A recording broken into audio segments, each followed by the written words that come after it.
This is Short-Term Rental Management, the show that is all about short-term rental property management with your host, yours truly, Luke Carl.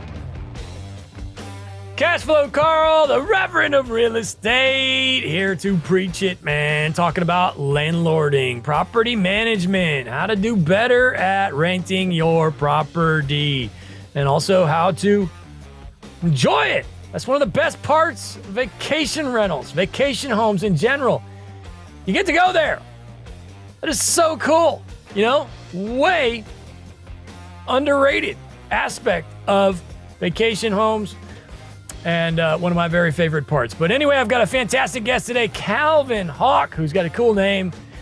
Great dude. And his very first guest, as you saw from the title of today's show, had bedbugs. What a terrible situation. And we're going to hear all about that and his two vacation properties after a word from our sponsor. This episode of the Short-Term Management Show is brought to you by Short-Term Rental Long-Term Wealth. This is the book in the STR space, written by my lovely wife, Avery Carl. It has hundreds of reviews on Amazon, and it will teach you literally everything you need to know about STR. Short-Term Rental Long-Term Wealth, the book, wherever books are sold. Showtime! It is Short-Term Rental Management. Oh man, it's a good day, and today I got Calvin Hawk on the show. Was in another podcast with this gentleman recently, and he's a great dude, and bought a couple of properties with the short-term shop, and he's got some great stories to tell. I don't want to give it all away right now, but let's talk a little bit about your story. Well, we might as well give it away because I'm sure it's in the title of the show anyway. You got bedbugs on your first guest. That's awesome. I mean, I hate to say that. You know what I mean? It's terrible. But man, how awesome to get that right out of the way. Again, not awesome, but we'll cover that obviously, as that's a huge deal. But you know, you got a pretty interesting story, man. W-2 and the whole 9 yards. So just tell us a little bit about yourself. Yeah. So you know, as you stated, the bed bugs on the first one, it gets easier from there. Yeah, exactly. As you can imagine.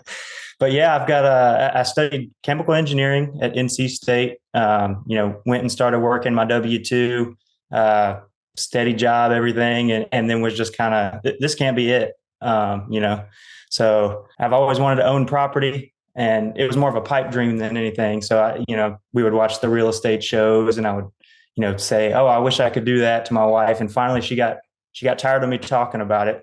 Said, "Quit being all talk and get serious if you're going to do it, or stop talking about it." So luckily she was there to give me some motivation. I started researching everything, landed on, actually heard Avery's episode on Bigger Pockets. And from there, kind of fell downhill into the short-term shop. As you mentioned, I purchased, two properties from you guys. First one was a studio cabin in the Smokies. And so that one's rocking and rolling. Couldn't be more happier with that one. And then a year later, actually, we turned around and wanted to buy a beach house. So went back to Ocean Isle Beach. So that's in the Carolina beach market. And both of them are doing pretty well. So excited to talk about both of them with you. And the Carolina house is near where you live. How far is it from where you live? I guess both of them would be not that terribly far. Yeah, so I'm in Raleigh. So the Smokies house is about 6 hours, and then the Ocean Isle Beach is almost 3, about 2 hours and 45 minutes. How much of that was involved in the purchase, the aspect of actually using them? Did it come up, or did you not really care, or what? So prior to purchasing in the Smokies, we had never actually been, well, my wife had been there once or twice, but I had never actually been there before. But we actually got a vacation home loan, so we could get it for 10% down for that first one. So, we've been back, have to use it as a part of the loan. So, it's a great area. I love it. So, not too much upfront on the decision, but we do go there. The beach house was a lot more, we love the Carolina beaches, always wanted to go down there as much as possible, and always loved vacationing there. So that was more of a, personal goal there. Have you found yourself going to the Smokies property, or I guess how long have you owned it again? About 2 years. 2 years. So have you found yourself ever saying, "Hey, let's go to the mountains"? Does it come up? Uh, as far as just as a vacation. Yeah. Yeah, we go up there. Obviously in North Carolina is one of the only places you can get mountain and beach. So that's why we had only ever gone to North Carolina mountains previously. But we love to go up there in the fall time when the leaves are changing and everything. So, and then always to, check on the property a little bit too. So, And that's what I'm getting at. I do think that is a huge factor when purchasing a home. You really, it doesn't get talked about it as much as it should, especially in, that's the whole point of vacation homes. You can go use it. It's awesome, Now, you and I both know that as the homeowner of one of these things, it's not a vacation. Not for me. The kids have a great time when we go to our houses. We have two or three that we go to regularly. As let's go to the beach house. Similar to you, like a couple hours down the road. Let's go to the beach house, and I look forward to it. We put it on this. You have to schedule it, obviously, because you're probably going to be pretty booked, and we have busy lives. I know you have a young son. So I'll put it on the calendar, and the dates will roll around, and I'll forget. Here's how I do it. I forget that I put it on the calendar. I'll look at the calendar throughout whatever, and maybe 4 months from now, I'll put a weekend on there, and I'll put a little note on my management. I use Hospitable. I'll just put a little note that says possible Carls. That's what I put. And then the dates roll around, and I'm doing my schedules and my price labs and everything else. And I'm like, what the hell is this block? And I open it up, and it says possible Carls. And I'm like, oh. And it used to make me mad. Like, why did I block this, man? I could have got this booked. And as time has gone by and my life has gotten, I'm older now. I'm so glad when those come around, because I'm like, Avery, let's go. We can go to the beach house this weekend. Let's do that. And I think that needs to be a bigger factor when it comes to choosing a vacation home. Then it just doesn't get. Everybody's all about cash on cash and ROI and blah, and you shouldn't be doing that on a 10% anyway, as you know. Which you didn't do that, but I'm just pointing that out. Even if you are doing a regular old fashioned investment loan, that kind of thing, everybody's so hyper focused on the numbers, and I disagree with that to a certain extent. Now, when I was younger, I didn't. I was like, man, let's figure out how to live a better life, And now, now that I have kids, I'm like, that is part of a better life. I got to find better, ways to spend time with these kids that are meaningful. And these houses are just, it's a huge deal. I'm starting to sound like a sales pitch now, but I'm telling you, you buy a house, a vacation house, you make a couple of bucks with it, and you go use it whenever you want. It's an amazing thing. Is there any background in your family with real estate? The parents or anybody in the whole family? Not really. Everybody owns their primary homes that I can, know in my family. But nothing in terms of investment. My wife's grandfather actually owns a small trailer park, but I think he kind of more fell into it than actually purposely trying to, build wealth with it. Have you ever talked to him about it? I have. He loves telling his stories about, going up there, and he still does all the maintenance on it and goes out every month and collects the rent personally. So he does it old school, but he's an older gentleman.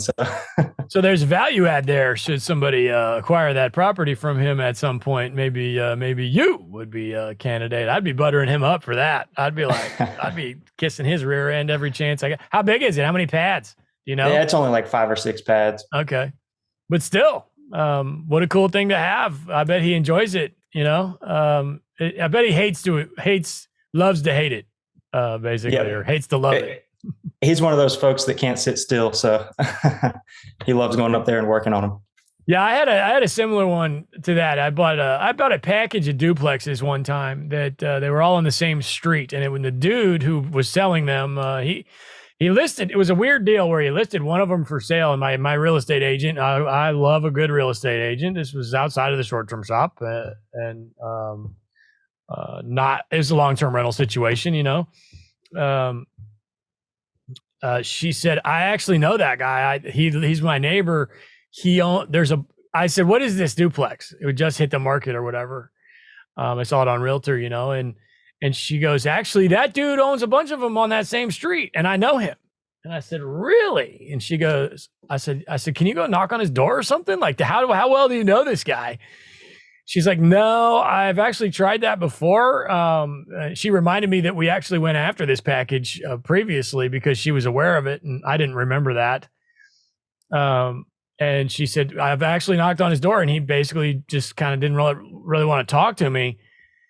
So I said, hey, here's what we're going to do. Let's make an offer on that one that is for sale. We're going to send him another offer, 2 offers. And the second offer is going to be for all of them. And so we got on the GIS and figured out which ones he owned. It was 8 of them on one street. It was like 2 streets, like a T. So 6 on one street and 2 on the T street. And he owned all but one of them.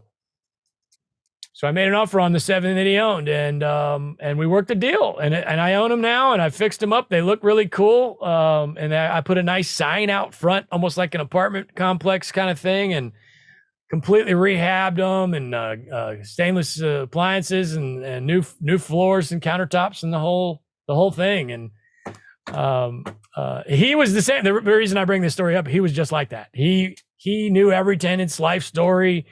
They'd been living there for 20 years. He went around collecting cash, and actually what he did, this was crazy. I thought this was nuts. He would go around once a year and make these people give him 12 checks.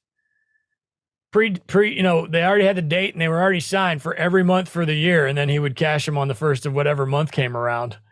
And I'm like, I don't even know if that's legal, but maybe. I have no idea. I would never take a check from a tenant. So I just don't know. But he was an interesting guy. I got to meet him. He's in ill health at the time, but we were already under contract, and I think he was ready to kind of just live with the rest of his life. And man, he loved it. He walked around that little thing, and he was the mayor.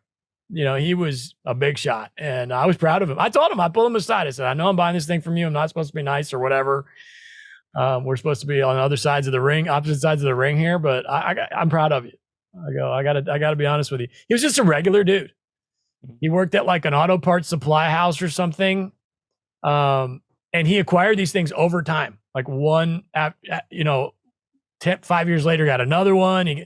5 years later, he got another one on auction or something because he got foreclosed on or whatever. And then I went in there and painted them obnoxious colors. They're like pink and purple now, orange, bright green. But yeah, so that's cool. I mean, I would, next time you get together with the family, I would be like, that'd be my mission, would be to talk to him. Like, tell me everything. Tell me story. He's got stories. Oh yeah, he'll sit around talking to you about it for hours. He loves it. Yeah. He'll talk about the time that this tenant did that, and the time that I had a fire because of that, and blah blah blah. He was really upset whenever COVID hit, and then he couldn't take people to court anymore. So he was taking people to court to evict them himself. He's just doing it's like a small town. He knows everybody there, so it's I don't know. He'll talk about it for hours. Okay, cool. What do the parents think? Do you have any issues there? Are they proud of you? Is it a weird vibe? What's going on there? No, everybody's super proud. So, my parents, thought I was crazy at first for wanting to do this, especially we bought the cabin for about $300,000 in 2021. And it's, tiny studio. And at the time, our home was worth a little bit less than that. And it's a 3-bedroom. So, they're like looking at it. It doesn't make any sense to them because, just the comparability between the properties. But, I was looking at it as a numbers game. I couldn't see how this thing wouldn't make money. So, obviously, like you said, careful with the analysis on the 10% down. But, an added bonus was definitely that it was going to cover the mortgage for sure. So, They think I'm a little bit crazy at first, but they've kind of caught on. And then my mother-in-law, my wife's mother, has actually helped us out a lot at the properties. So she likes doing projects and stuff like that too. So she helps us out sometimes whenever she has a free weekend or whatever and wants to do some painting or whatever else. That's really cool. That's really cool. You got a bear story? I've been made aware you have a bear story. What's going on there? Nothing too crazy. So, we got a bear-proof cage put outside of our cabin just, to try and keep the trash away from the bears. And my cleaner came by one time and it was out of the ground. So I guess the people who installed it didn't secure it well enough, and the bear was actually able to shake it loose from the ground. And so they put it back up, but obviously they couldn't fix it before the guests checked in that afternoon. And another one came by later on and drug it 20, 30 feet into the driveway. So it was not a scary encounter in terms of the guests weren't like afraid for their lives or anything, but there was definitely some strong bear activity in the area. You make sure your listening reflects that. I'm sure you know that, but for anybody listening, there's actually a button on Airbnb, believe it or not, where you can click that button and describe what type of wildlife they may encounter at your property. So if you have a house, like say in the mountains, that's definitely something you're going to want to cover. Just to be, I also have it in my guidebook where it says, hey, if you see a bear, man, we're not experts here, but be bear aware. I've got bear aware signs that I got them on Amazon. Just search for bear aware.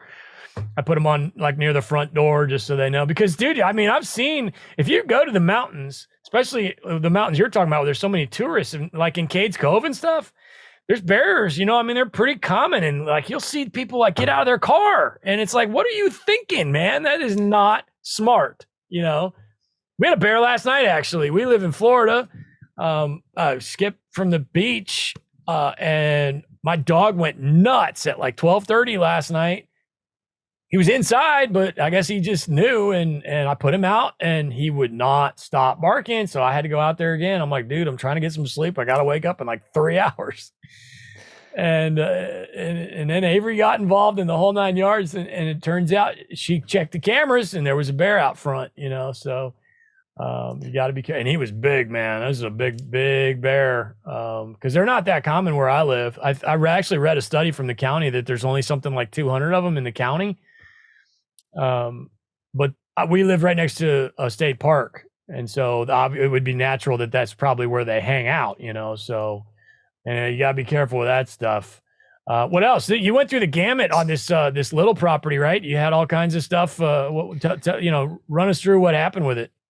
Yeah. So, I'd say, to your point about the bears in general, if you're upfront in your listing about stuff like that, then guests are pretty, easy to deal with as far as that goes. But if it surprises them, that's when the issues pop up.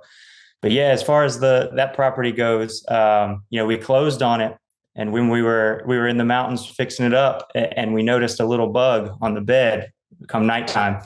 And we were like a little bit worried. Let's get it checked out for bed bugs. So we got Jimmy from All About Bugs out there, and he's been on my podcast. Yeah, he's great. So, he's a great dude. I agree. They come out there. Yeah, you got bed bugs. We'll recommend a heat treatment. So for those that don't know, they heat up the house to 100 and whatever degrees, and it's supposed to drive out the bugs or kill them, and then they're not supposed to that's supposed to take care of the issue. So we did that. Wait a minute, are you saying that they were in there when you bought it? They were, but we didn't know that. The inspection didn't say anything. We didn't notice it until way late at night when we were still there, working on the property. And do you have any speculation there? Do you think they were there, or do you think they crept in somewhere in the meantime? Or did it look like was it dirty or anything like that? I don't even know if dirty would make bed bugs come around, but from what I understand, most of the time they come around with guests, so guests will bring them. So the cabin wasn't spotless when we got there, but it wasn't anything super crazy terrible. It was just it was a surprise to us. But yeah, I think I've heard in general, it's not a reflection of how your cleaner's doing at the property. If you get them, it's not, a reflection of how bad the property is. It's just guests sometimes bring them when different people are traveling around and stay, and that's where they burrow up in your luggage. So you got the heat treatment in there, and then what? Yeah, and then the first guest checked in. We thought we were good to go, because from what we were told by the experts, this does the job. And so, we were excited about the first guest check in. And then about a week later, I got a message from them saying, "Hey, just so you know, I've got all these, bumps all over me. And I went to the doctor and they said it was some kind of like mite or something. Just wanted to, reach out to you. You're the only place that I stayed at. So, I'm thinking maybe it came from your cabin." And so they were super nice about it, like way better than I would expect, I guess, to be. And just kind of were like, "Hey, FYI, we still had a great time, but, you might want to look into this." And so got All About Bugs back out there. They said, "Oh, yeah, you definitely still have them." Oh, my. Yeah. So it was a nightmare. But you were under the impression that they were gone, obviously. Obviously, yeah. I would never open up the cabin to a guest while I was under the impression we had bedbugs. Professional licensed professional treat the home. Probably no reason to be alarmed at all at this point. Absolutely. But then, when All About Bugs came back out, they said, since it's a true log cabin, potentially they, burrowed up in between the little crevices of the logs, and the heat may not have gotten all the way in there to, kill them or drive them out. So you needed another treatment.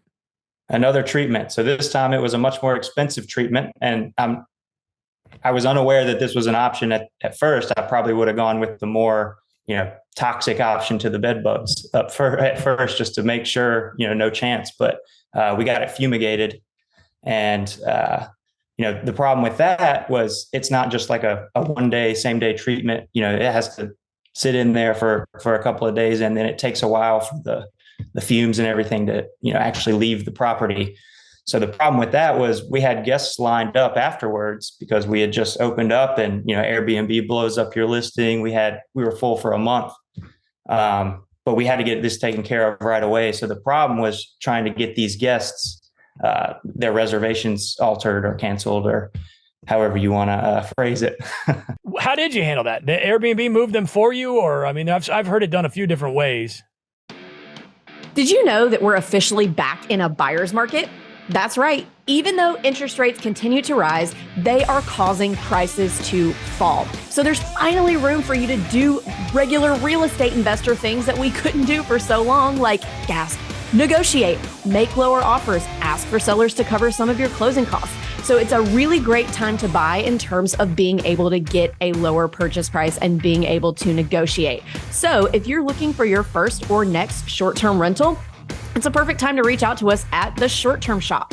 Let our team of agents in any of our true vacation market destinations help you find the perfect investment. Jump on over to theshorttermshop.com and click Get Connected to get started. We are brokered by eXp Realty. See y'all over there. So I called Airbnb first, just because, the first sign of trouble, usually the first one to call Airbnb, they'll usually side with you and help you out. So I called Airbnb and told them, I have a contractor at the house. They're treating some issues, and there's going to be some toxic fumes in the house. And so for that reason, I can't safely host guests. Depending on who you get, I had to call back a couple of times to get the right person to, be able to have the authority to move these guests. But they worked with the guests to move them. They were given refunds from my property and moved to a different property for I think it was about a week. It was maybe 2 reservations that I got moved, and then I was able to actually host guests again once the smell and everything was out of the house. I've never done the fumigation. Did you find that to be pretty effective? Obviously. Yeah, it was 100% effective. They went in, and I think it was maybe 36 hours they left it, steamed up in there. And then, the residual smell lasted for several days. So that was the biggest thing, is not wanting to host guests when a weird smell is in there. The other things we did, we got rid of the mattress and like a lot of the other furniture as well, and replaced a lot of that just because, just wanted to start fresh with it. Offer a good product. Yeah. I've had I've never been offered the what do you call it? Fumigation or something? What? Fumigation, yeah. So this was actually recommended by All About Bugs once they realized that the heat treatment wasn't going to be effective. They said, here's another one. It's a relatively newer treatment, but it's more toxic to the bugs, so it should work for you.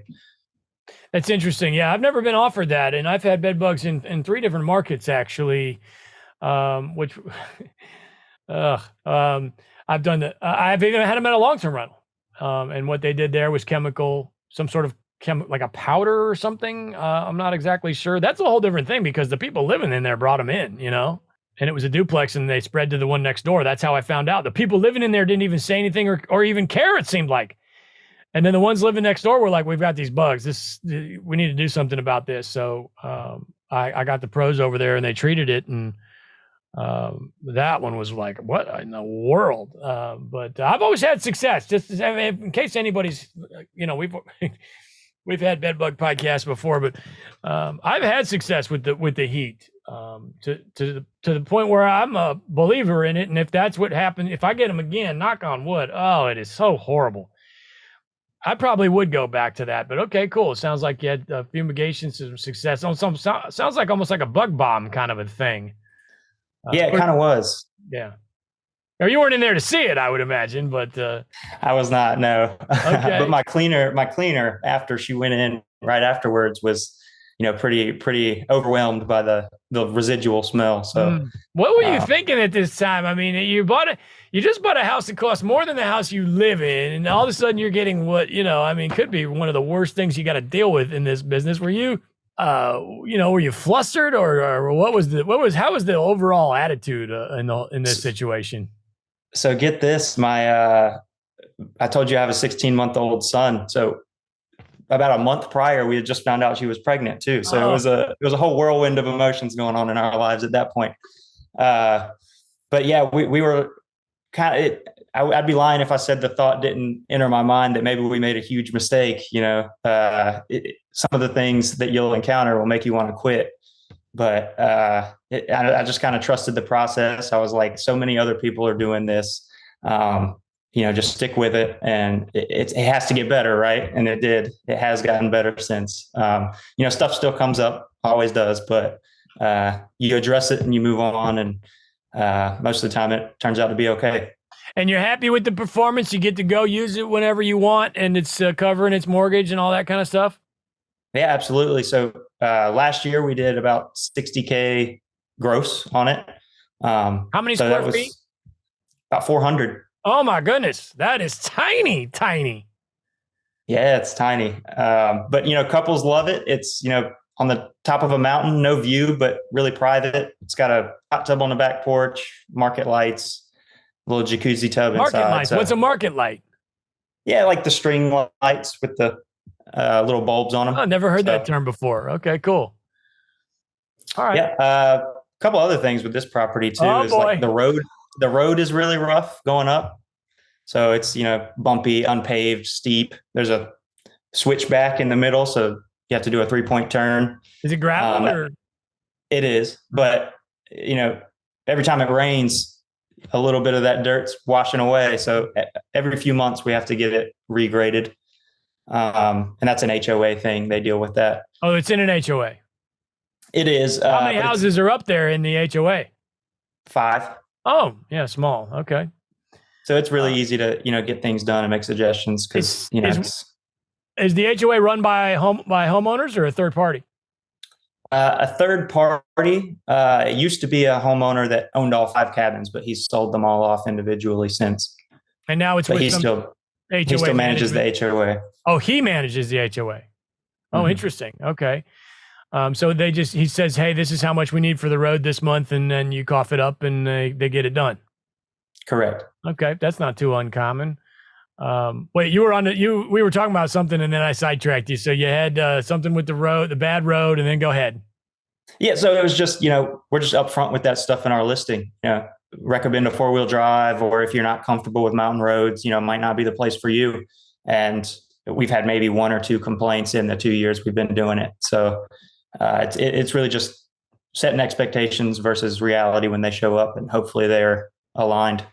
Yeah, I agree. I have a house that's up a nasty road. It's very, very, very similar. There's no HOA, but the homeowners, my neighbors, we just get together. I actually got a phone call 2 days ago from my neighbor right next door. I think there's maybe 10 or 12 of us up there. And this thing is way up this mountain. Luckily I do have a view, so it's worth it. It's nice, but I like that. I like that about it. And when I first bought it, I was scared. I didn't even want to go up there. I was so scared of this road. And years later now, this is, again, I've had this one it's the second longest running Airbnb in the Smokies. To my knowledge, it's the second when we ever bought. And a lot of the folks from back then have disappeared or whatever. But the way I see it is, after having this thing for so long now, it actually helps me weed out idiots, because there's only, the people that want to complain are not going to want to deal with that road. So if you hit them over the head with it, exactly like what you said, Calvin, to, just be upfront and honest about it, I find that the complainers, they're going to disappear. They're going to be like, I don't want to stay at that house. That sounds terrible.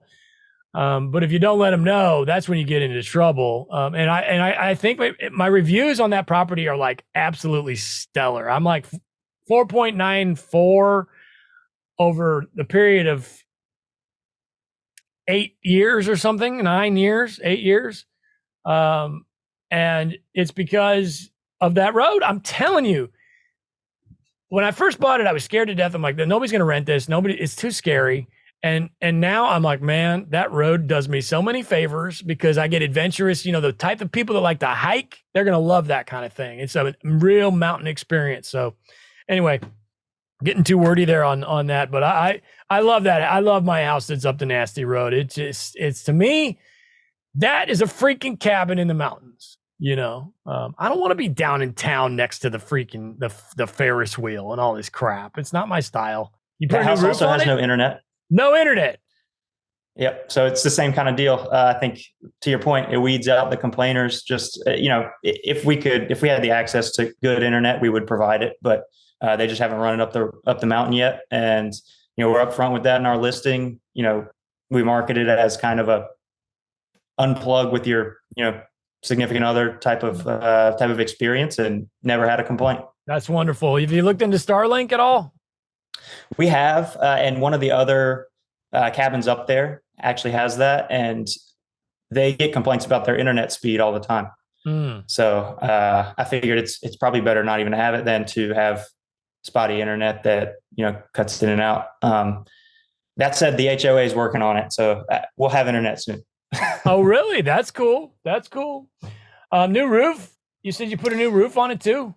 New roof. This was about 2 months ago, actually. So we got a message from a guest saying, it's leaking in here. We had a torrential downpour, and they said it's leaking in here, and it was the last night of their reservation. So once they checked out, I got it inspected by a roofer, and he recommended complete new roof because it had several leaks at that point. So what did the inspection? The inspection didn't come back with stuff on the roof when you bought it, or it did? There was quite a bit of like moss on the shingles, so they were unable to inspect it at the homeowner's inspection. Yeah, typical. Yeah. They usually won't give you too much info on a home inspection anyway. You just got to kind of get good at it and kind of judge from the picture. You do. I'm sure you're probably feeling a lot more comfortable with it these days, where you can just look at a roof and be like, 25 years, But what year was the home built? I think it was in the late 90s. Yeah, so that would make perfect sense. It's time for that thing to go. Although you've already been through the ringer with this thing. But hey, I hate to tell you, my friends, if you're listening for the first time, if you're a first-time landlord, this is real life. This is real life. We don't want to hide it from you, man. A new roof is going to happen. And you got to be, quite frankly, mentally prepared. I remember back in the day, even when I didn't have the money for this crap, it wasn't even about the money. It was like, it just was like you're getting punched all the time. Like, man, you got to and then I got in there and I took my punches, man. I took it like a man, and I put a new roof and I moved on. If anybody wants to say that's not the right way to do it, then I'm sorry. Then I'm wrong, I guess. But I will never forget my first HVAC going out. We were absolutely devastated. We couldn't afford it. And we figured it out. We replaced that HVAC and moved on, and look at us now, and if we would have just given up, next thing you know, we're living in an apartment for the rest of our lives or whatever, and not even owning any real estate. Cause that the HVAC happened in our primary home at the time. We weren't even married yet. It was, we were just starting out really. And anyway, okay. Everything, go ahead. I was just going to say, you got to spend money, to make money, and especially to provide a great guest experience. A lot of times with the short terms, you got to spend a lot more. Speed is a lot of times more important than getting something, fixed. For example, if you've got a guest checking in that afternoon, it might be easier to completely replace a dishwasher than try and get a repairman out there and look at it. Like, you might as well just replace it to keep things rolling. I agree with that on all levels. Not only are you wasting your time trying to fix that crap, but then what you're doing is you just put a Band-Aid on an old ass dishwasher. I do that long term too. I put everything on a spreadsheet. I preach this all the time. Put the appliances on a spreadsheet. You need to know how old everything is in that house, especially with short term, man. It's huge. Because when that guest says, "Hey, your dishwasher's broken," you need to know how old it is. If it's 2 years old, maybe we consider getting somebody over there to fix it. Or to me, that's not even realistic. If it's only 2 years old, more importantly, it's a pretty good chance that they just can't figure it out. Or maybe the plumbing came loose and like the hose came unhooked from the sink or from the disposal or whatever, something simple like that. But if you got a 14-year-old dishwasher, bye-bye, get it out. Good. Gotta go. Of course, when you're brand new, just hearing somebody say that is scary because it's like, dude, who's got an extra, dishwashers are $1,000 these days, So it's just part of the gig. It's part of the gig. And then we went to Carolina. What kind of property is that? So that's a 5-bedroom beach house. It's on stilts. It's on a canal too, actually. It's maybe, 400 steps to the beach access. So it's, perfect location, great view. When we bought it, it was pretty old. It was, somebody's grandma's old beach house, and they didn't rent it out. It was just kind of, a little bit run down, but, we've kind of spruced it up, and, now it looks beautiful. And 2 hours from your house, and you go there with the family and enjoy it and go fishing and all that kind of stuff. Yeah, that's the thing. So we got it on the market or listed on Airbnb a little bit late this year. So, it was a little down. It is. Yeah. So it was a little down from the numbers that we were anticipating, but, we're still going to pretty much break even and use it at least 5 or 6 times throughout the year. So, in my mind, that's, another at least 10 grand or so that we would have spent staying somewhere else. What was that like? When did you close on it? September of 22. Sorry. Oh, okay. So you've had it for a year. We have, but like I mentioned, it needed a bunch of stuff done to it. So we spent almost 6 months fixing it up and getting it ready for renters. What was the shopping process like? That was, I guess, for a lot of people's purposes, probably the craziest buying time maybe in history. Was it stressful? Do you feel like you overpaid at this point? Maybe not overpaid, but it was right when the interest rates were rising as well, and the prices were not really coming down at the same time. So the payment is I think much higher than I expected it to be from a year prior when the interest rates were tiny. But, we're making it work. And if I look at payments now, houses on that island have continued to appreciate. I think, that island got published in some sort of national magazine or something. So it got pretty popular there even after we bought. And what, remind me again, which island? Ocean Isle Beach. Oh, right. Okay. All right. And how do you juggle all this with, number one, the wife, the new baby, and the day job? Any tips out there for somebody who wants to be in your shoes to juggle all that stuff? It's tough. I try to, well, first off, I took a remote job, so I'd have a little bit more flexibility in terms of, well, first off, I'm at home, so no commute. I'm not spending 2 hours a day in the car. But second off, if little things come up and I need to take a phone call and step away for 5 minutes, it's easier to do that than being in the office. So that was the biggest thing that helped me for my situation. But in general, you just have to kind of prioritize, and it's a lot going on at once. But I'm happy I did it. I wouldn't have it any other way at this point. What's the dynamic between yourself and your wife? Is she involved or not? So I actually still remember I joined the first Management Monday, and my wife and I both joined because we were so curious about it. And and I told you don't do it. Called us out on the Zoom thing. Oh, I actually called your name out? That's awesome. Yep. You said, Calvin, you and your wife are both here, but one of you needs to take the role of managing it because it's going to start issues. Now, did you listen to me? I love this. Did you listen or not? And it's okay to say no.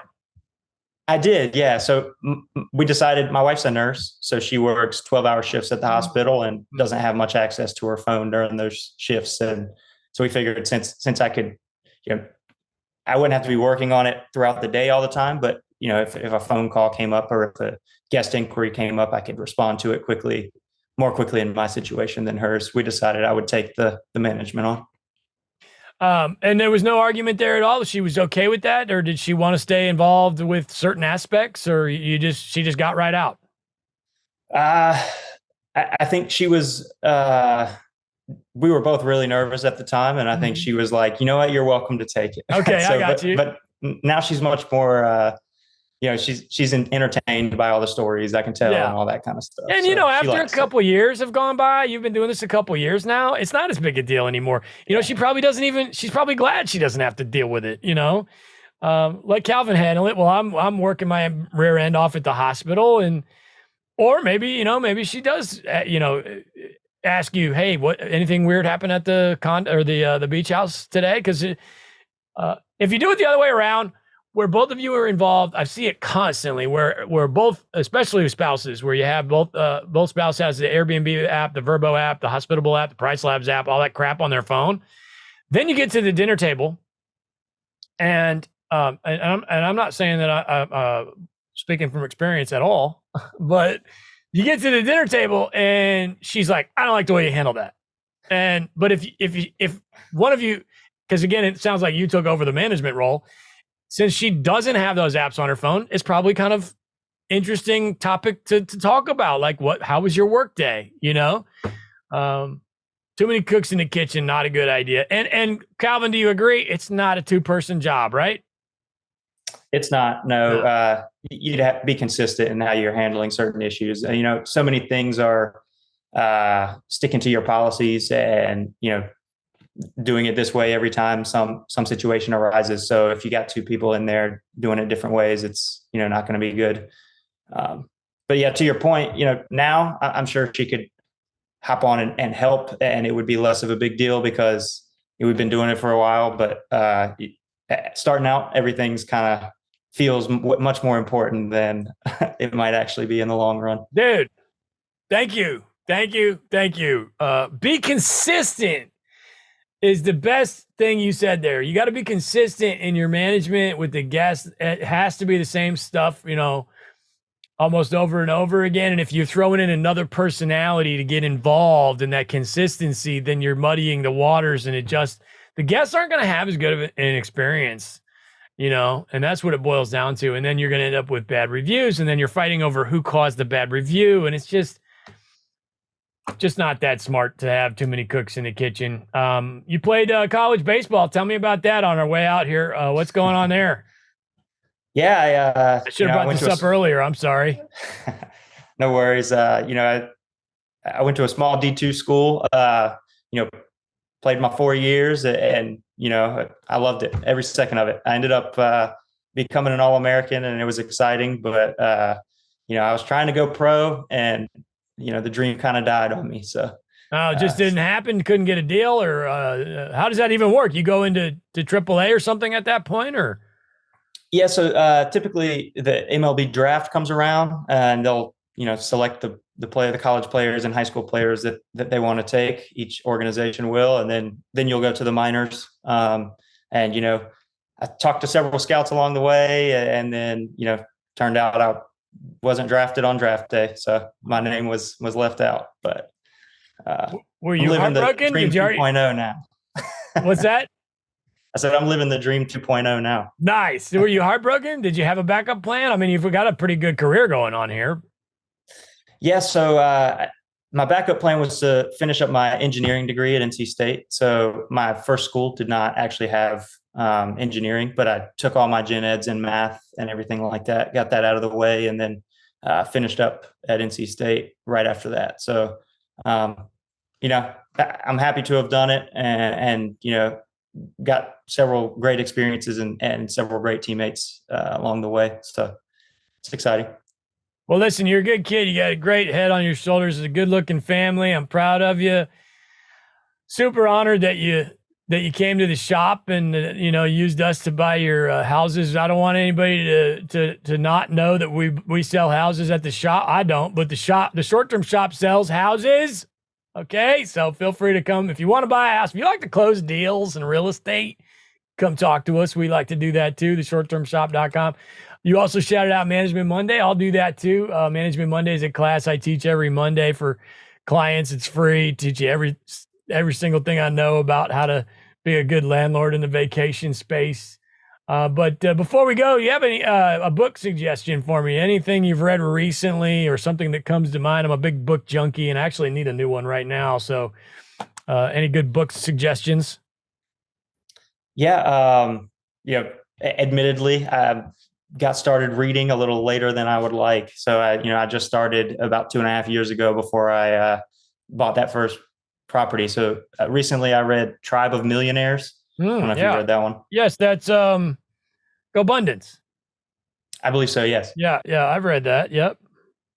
Yeah, and it's a good story, but the lessons behind it are good too. So without your Facebook group and all of your encouragement and everyone at the shop client club, I don't think we would have stuck to it after all the troubles we had starting out. So it was definitely good to have another community to lean back on and ask for advice and do all that kind of stuff. Well, that's not why I had you here, but I appreciate the kind words. I'm gonna have to send you a gift for plugging us there, man. That's really cool. I appreciate that, and thanks for coming to hang with us today, man. Calvin Hawk, which is a super cool name, by the way. On behalf of Short-Term Rental Management, I'm Cash Flow Carl saying, don't overthink it.